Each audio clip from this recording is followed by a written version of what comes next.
Olá pessoal, esse é o nosso canal. E aí eu queria que você entrasse lá no Instagram e compartilhasse qual o tema que você quer que eu compartilhe.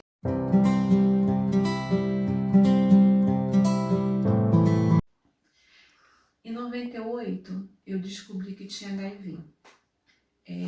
Eu comecei a ficar doente, com uma dor na barriga, uma febre, e eu tinha acabado de conhecer meu esposo. Nós começamos a namorar. E aí, logo depois que a gente começou a namorar, uns 3 meses depois, eu comecei a ficar doente, com essa dor, com essa febre.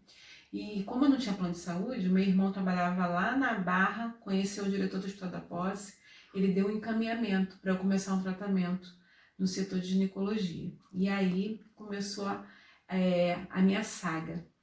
Eu comecei a fazer a cauterização, a médica descobriu que eu tinha HPV, que era o vírus do câncer no colo do útero, e nós começamos a tratar. Eu ia lá de 15 em 15 dias, tomava a medicação, fazia a cauterização, mas nada adiantava. A médica um dia me chamou no consultório e perguntou se eu queria fazer o teste do HIV. Falei para ela que poderia, porque eu tinha feito em 96, achei que não ia dar nada. Uma semana depois, o diretor do Hospital da Posse foi lá no trabalho do meu irmão para falar para ele que o meu teste tinha dado positivo.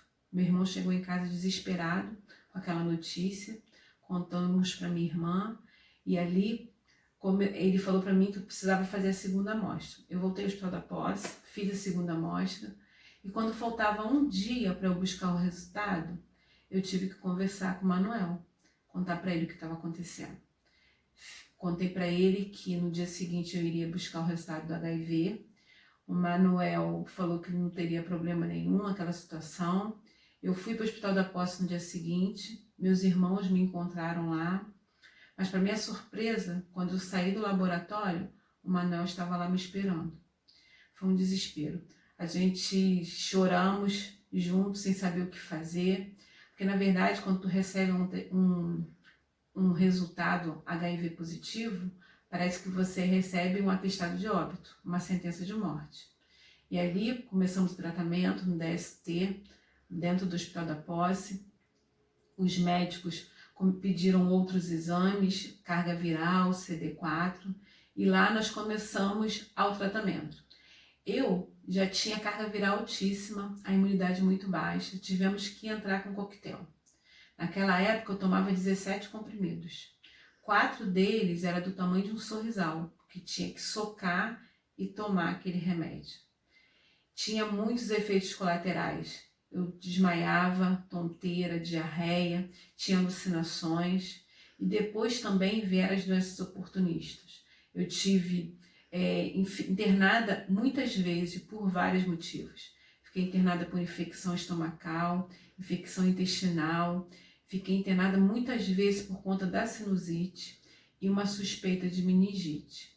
A partir dali, nós começamos a lutar, eu comecei a lutar para poder viver, porque além dos efeitos colaterais, tinha as enfermidades, tinha as doenças oportunistas, mas eu consegui vencer a partir do momento que eu comecei a me conhecer, porque eu comecei a entender que eu precisava de um infectologista, eu precisei saber que eu precisava de um alergista, e aí esses médicos começaram a me ajudar a ter uma vida saudável, a ter uma vida positiva.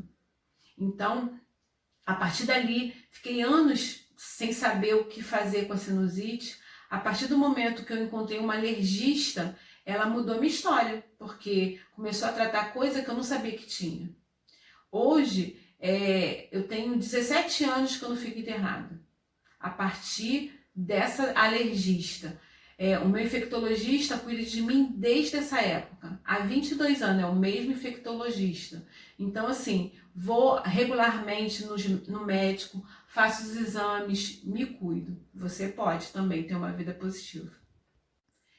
Pegar o resultado de um HIV positivo é de pirar qualquer cabeça. Eu lembro que eu tinha os meus 2 filhos muito pequenos. Um tinha 8, outro tinha 6. A sensação que eu tinha é que eu ia morrer, ia deixar meus filhos sem mãe. E eu tive muito medo mesmo. a ajuda dos meus irmãos e a ajuda do meu marido fez toda a diferença nessa situação. Para vocês terem uma ideia, a minha mãe, ela veio descobrir que eu era HIV positivo há pouco tempo, uns 5 anos. Então eu tinha que administrar o medo, a depressão, o espírito de morte, porque eu pensava em me matar para não ter que passar pelo sofrimento.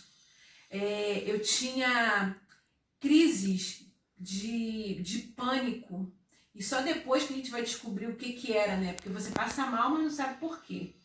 Eu me sentia sozinha porque eu não podia contar para ninguém, eu tinha medo do preconceito das pessoas. Eu fiquei durante 12 anos sem poder contar para ninguém o que estava acontecendo comigo, com medo da reação das pessoas. Então, eu tinha que administrar isso sozinha. No meu trabalho, eu não podia contar para o chefe, no meu trabalho eu não podia contar para o gerente, então eu ficava doente, não podia faltar. E quando ficava internada, eu tive que compartilhar com 2 amigas íntimas do trabalho para poder segurar a onda no meu trabalho, porque eu não podia contar para o chefe. Então, o sentimento que gerava no meu coração era, vou morrer, de morte. Meus sonhos acabaram. Eu não vou me programar para nada, porque eu vou morrer daqui a pouco. Então, os meus sonhos foram abortados. A minha vida ficou limitada. Eu vivia um dia de cada vez e parecia que o dia seguinte eu não ia estar viva. Então, o sentimento que gerava no meu coração era de desespero. E ainda tinha uma outra situação. O meu irmão e minha irmã, eles ficaram muito abatidos com essa situação. Primeiro que não podia contar para ninguém, não podia se desabafar com ninguém, então cada vez que eu ficava internada, a impressão que tinha é que eu não ia voltar. Então quando eu voltava, tinha todo um processo de cuidado deles comigo, de cuidar de mim, de tentar levantar a minha autoestima, de levantar me alegrar, porque a tristeza, meus filhos não sabiam. Então, os meus filhos cresceram sem saber que eu era HIV positivo. Então, essa situação de não poder contar foi o que mais me abalava, que me entristecia, porque eu ficava com medo da minha reputação. Eu ficava com medo do que as pessoas iam falar, ficava com medo se ia ter algum preconceito. Então, eu me calava e isso me entristecia. Nesse processo, o Manuel me ajudou muito. Porque o Manuel era o ponto de equilíbrio na minha situação, sabe? Ele que me ajudava em oração, ele que me ajudava cuidando de mim e falava sempre conversando, André, a gente vai sair dessa, isso vai passar. E realmente as coisas foram melhorando. A partir do momento que você se conhece, a partir do momento que você sabe o que está acontecendo no seu corpo, quais são os seus limites, aonde você pode, o que você pode fazer, o que você vai ter que deixar de fazer para ter uma qualidade de vida boa, isso começou a mudar a minha história.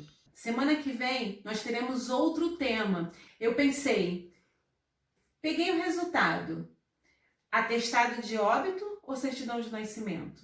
Podemos falar sobre esse tema, o que vocês acham?